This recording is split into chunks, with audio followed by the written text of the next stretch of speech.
Hey guys, what's up? Welcome to Budget Builds, RTR Budget Builds. Welcome to my YouTube channel. Please like and support my page. Also, you may follow me on Facebook and I also have a YouTube channel. Ito po ay WPLC 14. Stock pa siya. Pero yan, nakita nyo, ginagawa ko ng paraan yung shocks. Nag-order ako ng shocks niya, mura lang. Ito pong mga build natin ay mga murang RTR from Lazada. I just got this for 1,500 pesos yung kit.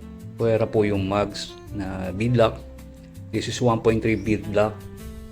Ako po siya ng sale ng 1,100. Isama yung gulong, which is okay makapit. Ngayon po, ito po yung shocks aking kinakabit. Ginawa ko lang po ng paraan kasi yung old shocks po niya is ito. Nakikita nyo siya. Wala siyang spring. Yung spring niya nasa loob actually. Tsaka very plasticky. Ito pong build na ginagawa ko ay for those na gustong magkaroon ng RCing mura na hindi masisira ang iyong bangko sa mga kagaya ko na hindi ko kaya bumili ng malalaki at mamahalin pero gusto kong magkaroon at gusto kong maglaro. Well, ito po ang sagot ko. Actually, meron din po akong 110 pero mumurahin lang din po siya. Next time, pakita ko po sa inyo. Ito po yung stock nga niyang shocks. Pati po yung sa harap, ganun din.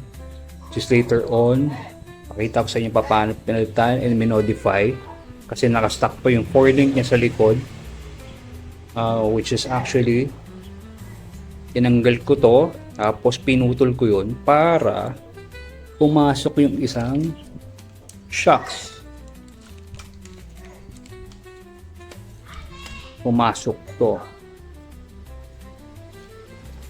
Actually mura lang to. This is only 396 pesos. Apat na siya. Kasama yung shock mount na. Apat na rin yan. So, I think para sa build niya, okay naman. Hindi siya ganun katigas, hindi siya ganun kalambot, which is better for me. Sa mas gusto ko to pagka nagko-crawl kesa yung masyadong matigas. Kasi pag masyadong matigas, ang tendency niya, pag angat mo dun sa bato o pag crawl mo, pag matigas, pag masyado siya bumabalik agad. So, ibinabato niyo yung body ng RC mo. Ibinabato niyo, nagiging springy siya masyado or nagiging matalbog, which is bad if you are a rock crawler. Okay yon kung medyo nag-trail ka lang o kung light trailing or light crawling, pwede. Pero pagka medyo heavy crawling na gaya ko, gusto ko yung medyo umakyat talaga ng matataas, well, this is better. Plus ang setup, kung alam niyo yung low center of gravity na setup, it means to say mas mababa siya, hindi siya pinapataas. Height does not mean makakaakit ka. Sa aking palagay, sa aking opinion lang po naman yun. No? Well, everybody has their own opinion. Well, for me, much better kung mas mababa yung low center of gravity niya. Ibig sabihin kasi, pag crawl niya, pag akit niya, mas mababa. Hindi siya, on tendency niya, aahon siya na mas maayos, hindi siya tataob, or hindi siya babaliktad. That's just my opinion. I'm not hindi po ako professional sa larangan ito, pero sa ayon sa aking research, ang mga nakita kong gumagawa sa YouTube, TikTok, and other social media platforms, yun ang napapansin kong ginagawa nila. So, tinry ko naman sa stock, kaya ako siyang ginawang ganito. Well, naging mas maganda yung results. Later on, pakita ko sa inyo yung video. Meron naman akong video na stock pa lahat and wala pa to. And also, I have so many plans for this truck. Nag-order na rin po ako ng brush motor na 370. Ang stock niya kasi, nga pala, this scale is 1:16, WPLC 14. Ang stock motor niya is 180. This is 370 motor, so mas malaki, much better. Ito palang ilalagay natin sa kanya, wala pa tayong pinapalta sa electronics. Actually, mas magiging maganda na yung crawl mode niya or mas mabagal na siya. compared sa stock engine na to, pag piniga mo talaga yung control or subukan mong control, hindi mo siya medyo mabilis siya. Hindi mo siya mapapa-control na, hindi mo siya mapapa-crawl na maganda. That will be on the next video na siguro. For now, yun lang muna yung shocks. Pakita ko sa inyo paano ikabit. Paano ginawa kong modification. Well, actually maraming klase modification. Pwede nakaangat to, pwede mas mataas pa, pwedeng ilayo pa natin yan, bubutasan lang dito butasan lang ng iba ulit. So, ayan, marami naman siyang butas. Pwede mong gusto mong mataas, pwede mo ilipat dito kung gusto mong mataas. Pero sabi nga, sa akin nga, mas gusto ko yung mas ganun kasi ibig sabihin mas malaki yung may flex niya. Mas malaki yung flex ng gulong mo kumpara sa nakatayo. Okay. Sige, gawin natin yung kabila para makita nyo. Ito na po, tatanggalin natin yung screws para matanggal yung kanyang shocks na tanggal yung shocks, yung stock shocks.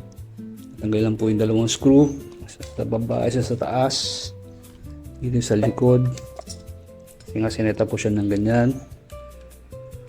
Nga pala po, kung gagawin nyo to, kailangan nyo po ng mga precision screwdrivers na medyo mahaba para po hindi kayo mahirapan. Ganun natin yung shock. Ito is actually pupunutin lang. Ayun. There goes the stock shocks. Let's see what we can do with that later on. Pero alamang tapon na yan. Okay, so ito po yung pinutol ko kanina. Ito. Itong part na to, puputulin nyo yan.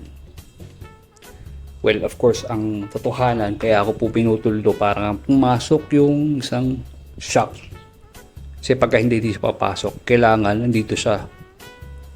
Kaya yan ang sukat kasi yung link niya nakapasok. Yung link niya nakapasok dito. Yan.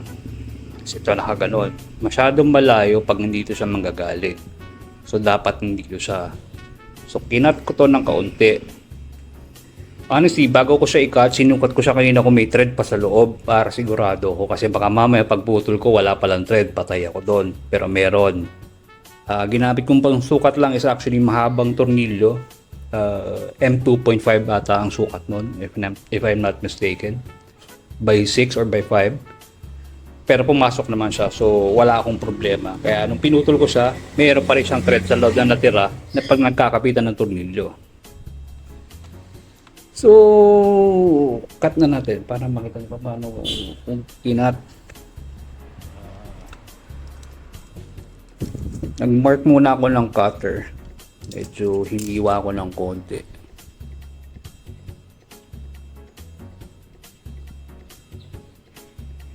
Ingat lang po, lalo sa mga batang gagawa. If you have a parents who knows ano magbuting-ting, mas magaling. Pero sa mga hobbies na gaya ko na mahilig magkut-kot, ayan, ito bagay sa inyo. Lalo sa mga wala ganong budget for para sa mamahaling RC na gusto lang magkaroon, makalaro, have fun. So, ayan. Ito po ay nipper. Pangkuko.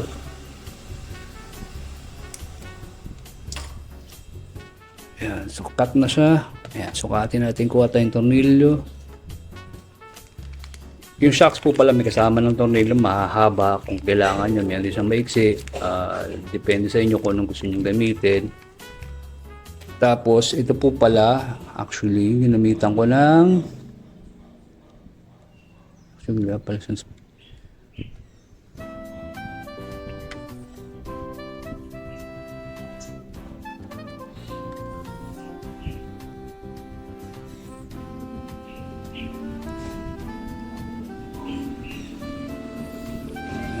shock, kuno na yung shock, pasok yung link, huwag kakalimutan, baka maiwanan, babalik, ipasok yung link, tornilyo. Mamaya po lilinisin ko po yung parang mga rough edges sa pagkakaputol, pero as of now okay na po muna yan kasi ila-loctite ko pa po yan. Ang Loctite po even a thread lock. So honestly dapat po meron din po kayong mga ganon, yung mga thread lock, yung kasi importante sa pagbibuild nyo yan kung gusto nyo gawin to. Well, kung gusto nyo naman pong pa-build sa akin, wala naman din po problema. Pwede po natin pag-usapan. Nag-build din mo naman po ako. From any scale po, kaya po natin mag-build. So kung may gusto kayo, magsabi lang. Ito naman po, mock-up pala itong ginagawa ko sa lahat. So later on, at least makita nyo lang paano. Tsaka may idea po kayo. Yan. Ayan na siya. So ngayon, yung ating namang shock mount. Yung shock mount po ito, gawa para-paraan lang po talaga lahat. Honestly po itong shock mount dapat nasa flat surface kasi ito, meron dapat siyang kakapit. You know, dapat nakagaya niyan. Pero since ayoko nga dito sa gitna or ayoko sa mga flat surface, gusto ko nga sana dito sa likod pero nung ilagay ko parang pangit. So gusto ko siya dito. So ang ginawa ko is inurong ko, tinurilyo ko from the back, ito sa likod. Tinurilyo ko patagos, tinagos ko yung sa shock mount. So gawin natin ngayon yun, ganun din. So, follow what I did. Parang ng isa, silip, gitna yun. So hanap tayong tornilyo, yun ginamit ko ngayon na.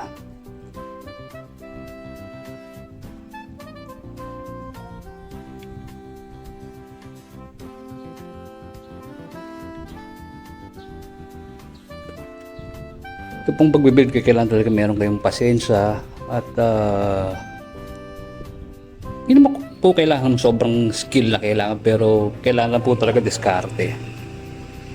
Paano mo siya ma-mount, actually para sa akin yun yung thrill yung paano mo siya bubuo, paano mo siya pagagandahin. Lalo to kaya ako gumawa ng channel na para magturo paano pagandahin yung mura.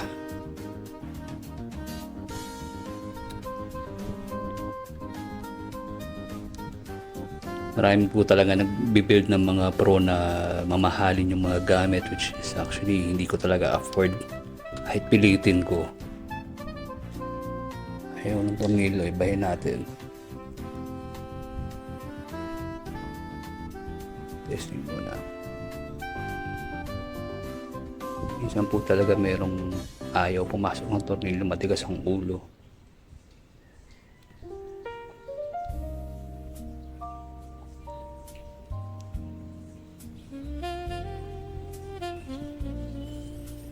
Ayaw niya. Ano pala tayo na iba?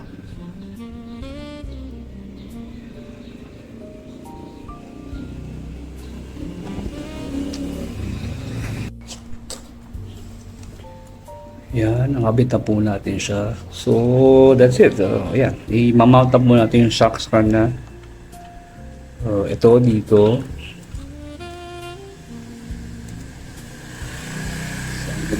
Sa dulo, sa harap. Naglagay lang po ako isang spacer. Ito po yung nylon spacer. Nabili ko rin po ito sa Lazada. 130 pesos. Madami na po siya. Very useful sa mga nag-RC. Lalo po sa mga, yung sabi ko nga, sa mga nagbubuting-ting gaya ko. Hiling magbuting-ting. Pabor sa inyo to.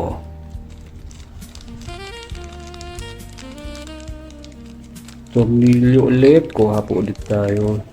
Sakto lang. Actually, kasama niya yung mga tornilyo niya. So, basta itong nabili kong kasama yung shock mount. May kasama na sa mga tornilyo. It is actually favorable for everybody kasi hindi ka na mag-aagilap. Sukat. Kung tama yung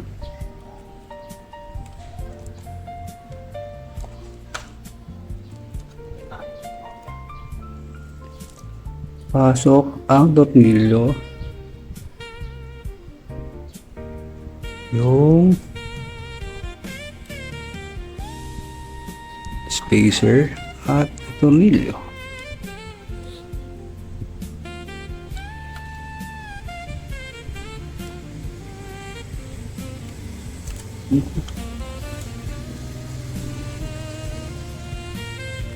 Ito pong ganyan, tsaga-tsaga lang.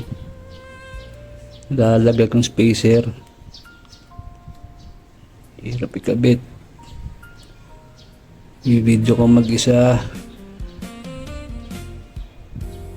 So, kaya kuskas muna ng konti para kumapit.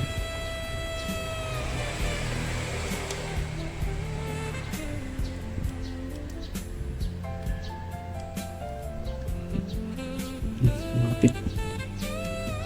Pasok. So, ito nawawala sa video.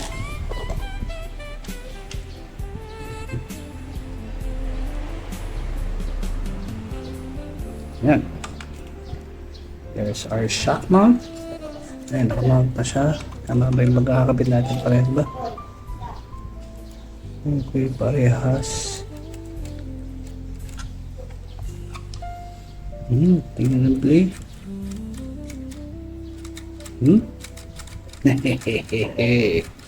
Ganda ng laro niya. Kapit natin yung mugs para makita nyo. Lang po. Purong muna yung mga gamit. Purong muna yung mga gamit. Ito po yung mugs.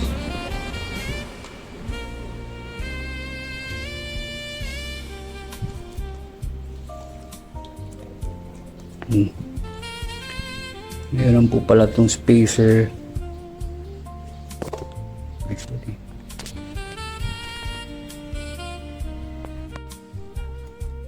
Ito po, meron pong spacer yan. Ito rin po, nabili ko rin po sa Lazada to for I think 100 pesos.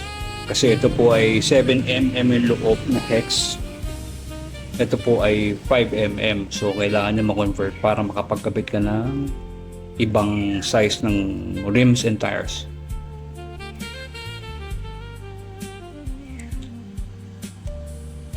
Honestly, tagastos naman po siyempre, sabi nga natin, di ba, yung mura gusto natin pagandahin kasi hindi ko nga po kaya bumili ng mahal. At yung mahal, kahit mahal na po yung nabili nyo, kailangan nyo pa rin po siyang i-upgrade. Sorry po. Hindi po lahat ng mahal maganda na rin po ang gamit. Kaya po yung iba talagang sobrang mahal kasi dahil sa electronics, maganda, naka-brushless motor na. May mga dahilan naman mo bakit sila mahal. Hindi naman po na basta-basta dahil sa tatak lang nila. Magaganda na rin po ang controller doon. So, mayroon po talaga siyang pros and cons. Alimutan ko naman yung spacer. Here's the spacer again. Lagay po ulit. Tapos yung gulong. Tapos yung tornilyo.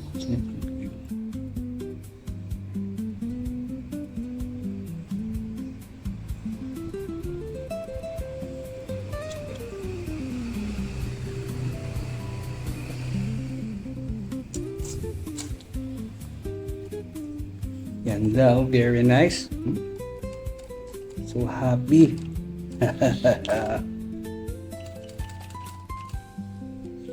Ganda ng flex niya. Very nice flex. See?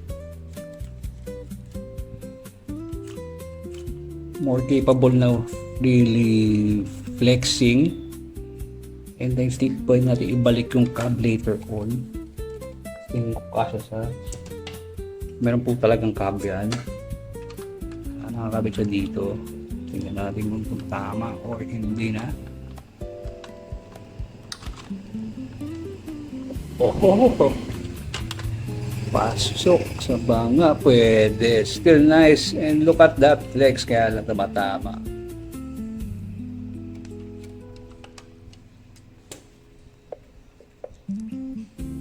Matama siya ng konting-konti. So later on, baka ukaan natin itong body. Tab-taban natin siya ng konti. Isa-tab out natin siya. Pero pasok hindi tumatama yung mounting natin. So, aganda yung kinalabasan. Problema natin is actually yung front. Medyo kakaiba yung kanyang loob. So, pag-iisipan ko muna kung paano natin gagawin. Tapos, babalikan ko. Papakita ko rin sa'yo paano natin gagawin. At pala, marami pa tayong gagawin dito. Actually, wala pa akong nilalagay yung mga doorknob, yung side mirror, wala pa. Yung ibang ilaw. Kasi nga, actually I wanted to paint this body. Kaya lang iniisip ko pa kung anong kulay. Pero I already have something in mind. So next video siguro, kasi magiging series to dahil marami nga tayong gagawin. Yung motor i-mount pa natin. Actually meron pa akong ESC, magpapalit din tayo. Pero puro sila po mura lahat, hindi po ito magiging mahal na build. Ang tansya ko po sa kanya siguro pag natapos yung buong project, kasama po yung kit, siguro mga 6 to 7,000 pesos. Pero I mean to say, wala ka na magagawa after nun. Sagad na. Except lang kung talagang gusto ko pa rin magpalit ng brushless motor, well, yun, talaga sobrang mahal na yun. Pero I think yung 6 to 7,000, sobra na sa kanya. Kumbaga, lalaban na sa mga FMS, hindi napapaiwan. Yung po mga FMS, mga axial, na 1:16, 1:18, 1:24, ay mga 7 to 10,000. Yung kit pa lang po, wala pang upgrades. Although, maganda talaga yun kasi iba yung plastic niya, imported. So, yun lang naman difference. Of course, this is China. Pero, it's not bad. For me, out of the box, for kids, yes, sabihin nyo toy grade kasi plastic lahat, daming kailangan palitan. Although, yun nga yung challenge for me. And I think sa ibang hobbies na gaya kung hindi ganun karami ang pera para ubusin dito, of course may pamilya, kailangan kumain, kailangan kumayod, this is one of the best options. And plus ito, sa ganito kaliit na RC o ganito kalaking 116, hindi siya alangan laruin sa loob ng bakuran mo. Kung meron kang kahit maliit na bakuran, gumawa ka ng bato-bato lang, pwede na, okay na siya. Yung 110 talaga, of course, enjoyable sa big spaces like sa mga crawl park. Siguro later on pupuntahan natin yung iba, mag-enjoy tayo, and of course para sa ating channel. So yun, next video siguro pag-aralan ko ulit yung harap, paano palitan ng shocks.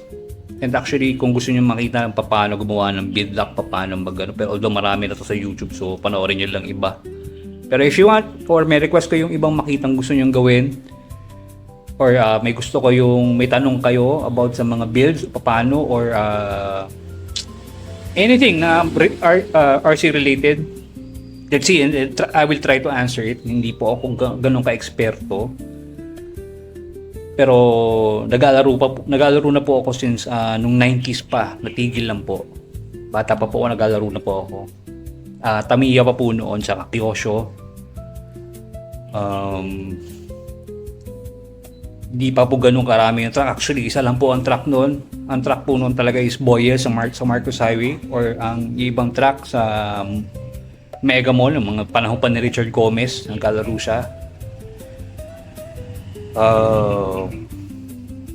And medyo mahal nun, tapos ang baterya nun napakabibilis mag-discharge, ang liliit, hindi siya gaya ngayon, sobrang liit, ang tagal. Well, again, this is the WPL C14. This is one of the cheapest that I found, na I would say we can do something really good from it. Tingnan nyo naman, napakaganda ng stance na. Mags lang pinalitan, galing ganda na. I mean to say, sabi sa inyo, it's really not bad. Lalo nga sa mga gusto mag-start. Well, that's it. Thank you to all. Please like, share the video. Gawa pa po tayo maraming content. At yun nga po, sana po kung may mga tanong kayo, paki-chat lang po, and magawa na rin po ako ng page, so paki-follow lang po. Maraming salamat. Good afternoon. Thank you.